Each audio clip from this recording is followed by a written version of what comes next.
Meghalaya's Health Minister James P.K. SANGMA on Tuesday inaugurated the Paediatric Intensive Care Unit at the Ganesh Hospital, Shillong, in the presence of Principal Secretary, Health Department, SAMPATH KUMAR, the Director of Health Services, Government of Meghalaya, Dr. AMAN, doctors, nurses and staff of the Ganesh Hospital and other government officials. Speaking on the occasion, James SANGMA thanked Principal Secretary SAMPATH KUMAR and his team of officials who had made the pediatric ICU a possibility.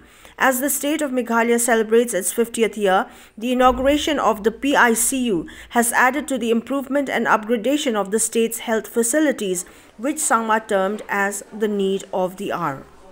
More than 30% of the cases in Ganesh Hospital are pediatric related, and this really goes to show the urgency and the need for having a PICU here at Ganesh Hospital, and as was mentioned by Mr. Sampath Kumar, the 8 others which will follow very soon.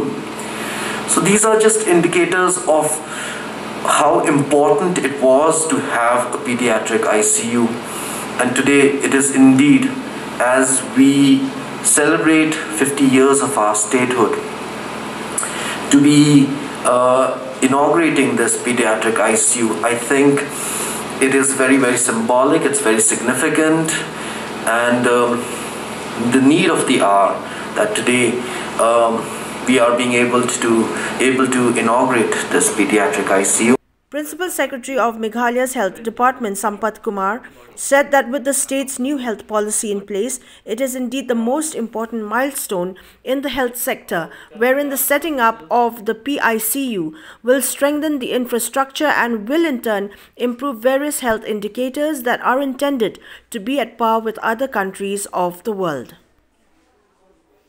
There is a really, as a state, I think we can really celebrate, because that is the strength of the state. Like, we have a great, community strength, where, we can really work together, and at the same time, we have a very good teams, working for the government and, even outside the government. So I think this is the time that, we should collaborate and work together to solve some of the important, issues, and to make our state progress, and see that, like, we really achieve the goal of, becoming a developed state in the next 10 years.